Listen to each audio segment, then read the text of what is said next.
कथावाचक अनिरुद्धाचार्य महाराज ने एक बार फिर विवाद खड़ा कर दिया है और इस बार मामला सीधे भारत के मुख्य न्यायाधीश यानी सीजेआई से जुड़ा है।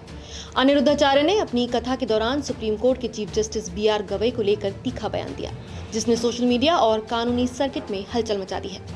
अनिरुद्धाचार्य ने कहा, एक जज ने कहा कि हम क्यों निर्णय दें, तुम्हारे भगवान में इतनी ताकत है तो वो खुद कर लें।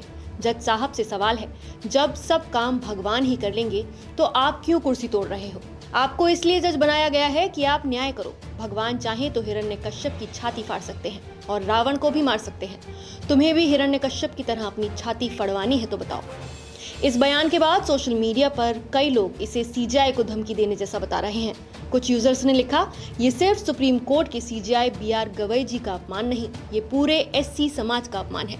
अनिरुद्धाचार्य के खिलाफ केस दर्ज होना चाहिए और इसको जेल में डाल देना चाहिए। वहीं आजाद समाज पार्टी के राष्ट्रीय अध्यक्ष चंद्रशेखर आजाद ने एक्स पर लिखा, भारत के मुख्य न्यायाधीश को खुलेआम इस तरह की धमकी संविधान और न्यायपालिका पर हमला है। ये बयान बताता है कि अधर्म के ठेकेदार अब धर्म की आड़ में नफरत और हिंसा का कारोबार कर रहे हैं। वहीं कुछ यूजर्स ने इसे धार्मिक भावनाओं के नाम पर न्यायपालिका पर हमला भी करार दिया।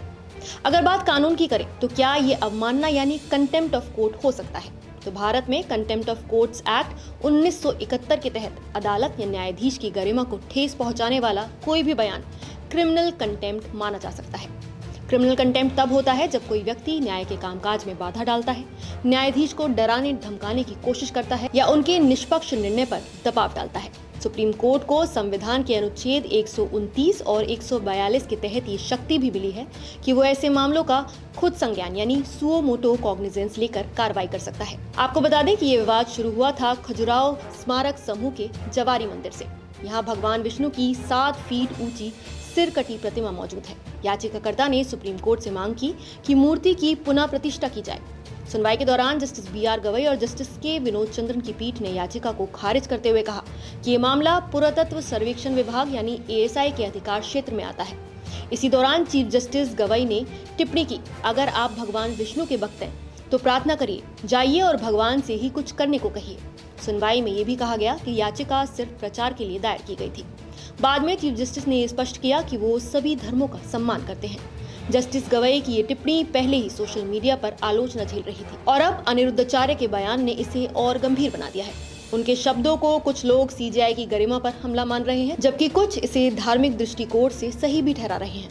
इससे साफ हो गया है कि ये मामला सिर्फ धार्मिक बहस नहीं बल्कि न्यायपालिका की संवैधानिक गरिमा और कानून के दायरे तक पहुंच गया है।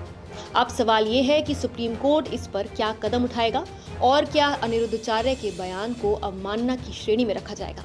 आप इस पूरे विवाद पर क्या कहेंगे? अपनी राय हमें कमेंट करके जरूर बताइए। नमस्कार, मैं हूं मानक गुप्ता।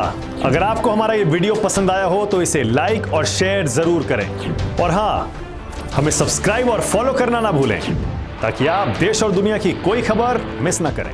तो जुड़े रहिए हमारे साथ और देखते रहिए न्यूज़ 24।